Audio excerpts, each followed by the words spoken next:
Die Woche startet in der Druckerei und es ist immer ein besonderer Moment, die frischen Plakate für eine Kooperation abzuholen. Diesmal für die Weinmesse im Museum, bei der rund 40 Winzerbetriebe und ca. 1000 Besucher zusammenkommen. Beim Standaufbau und spätestens im Gespräch mit den Besuchenden merkt man, die ganze Arbeit im Vorfeld lohnt sich. Es ist eine wunderbare Symbiose aus Genuss, Architektur und Kunst.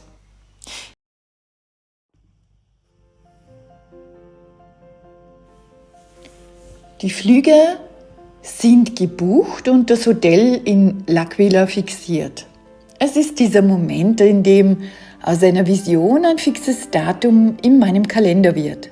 Und ich hoffe, du begleitest mich dabei. Dieses Video der Galerie aus Rom habe ich diese Woche auch bekommen, vom Palazzo dell'Emiciclo. Und wenn ich diese Architektur sehe, spüre ich sofort, das ist genau der richtige Ort für die Resonanz meiner Installation Moon.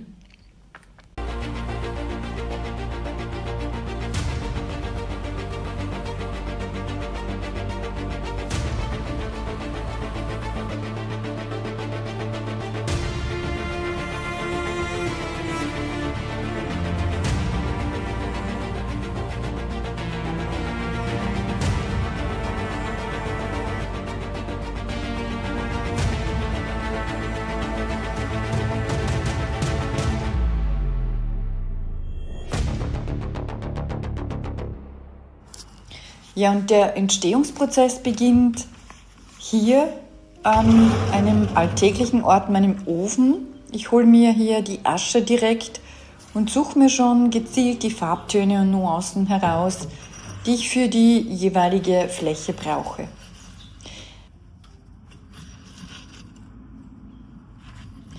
Von tiefem Anthrazit bis zu hellem Silbergrau, fast weiß, ist alles dabei.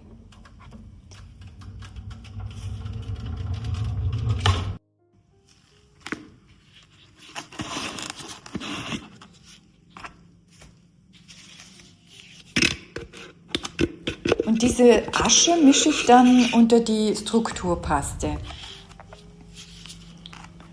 Dabei entsteht eine Masse, die sich fast wie vulkanisches Gestein anfühlt.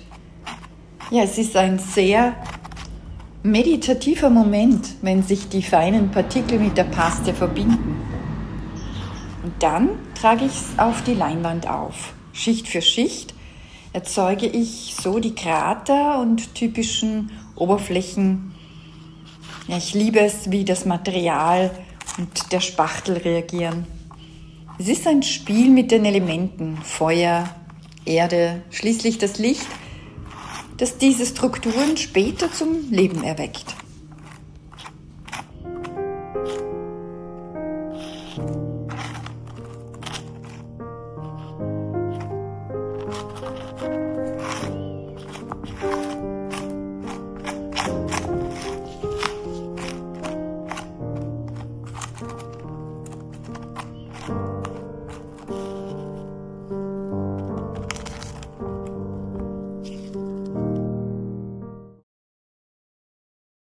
Der Mond begleitet mich eigentlich schon mein ganzes Leben. Ich erinnere mich an die kalten Winternächte, wo ich beispielsweise unterwegs am Abend war zu einem Termin und plötzlich dieser riesige, leuchtende Ballon vor mir aufgetaucht ist mit diesem Licht- und Schattenspiel. Das hat mich schon immer fasziniert. Manchmal silbrig, manchmal in den unterschiedlichsten Farben.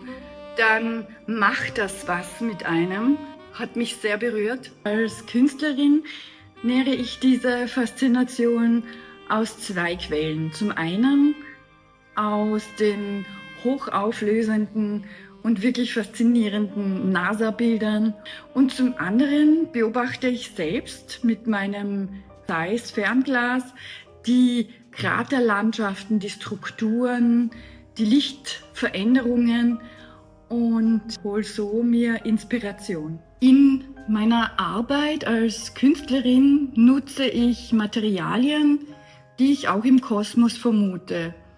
die Asche und das Gold. Die Asche steht für das Archaische, für Materielle, das Vergangene. Und der Mond selber ist ja ein gigantischer Körper aus Materie und Staub. Und was ich als Kind nicht wusste, was mich bis heute fasziniert, ist, dass der Mond nicht aus sich selbst heraus leuchtet, sondern das Licht in einem unglaublichen Ausmaß reflektiert. Und für mich ist das die perfekte Metapher für die Resonanz und das Zwischenmenschliche.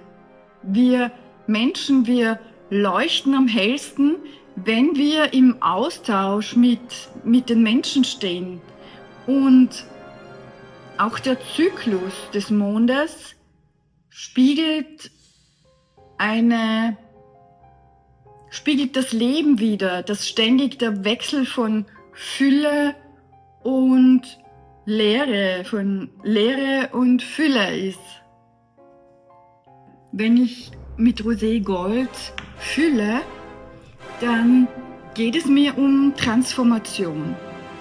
Ein Krater ist wie eine Wunde, wie eine Verletzung. Dann ist es ein Symbol für die Verwandlung und für die Heilung. Und damit möchte ich auch ausdrücken, dass aus einer Narbe ein leuchtendes Zentrum werden kann. Und diese Botschaft möchte ich auch mitnehmen in die Kulturhauptstadt Italiens, nach L'Aquila, wo in der Vergangenheit auch Dinge passiert sind, die ich als Narben oder Wunden, als Wunden bezeichnen würde und die zu Narben geworden sind, wenn wir uns ansehen, was daraus geworden ist.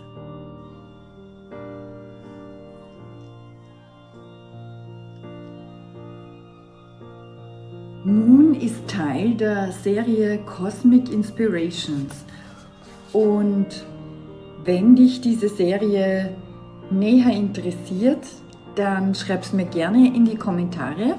Ansonsten danke ich dir sehr herzlich fürs Zusehen und freue mich bis zum nächsten Mal.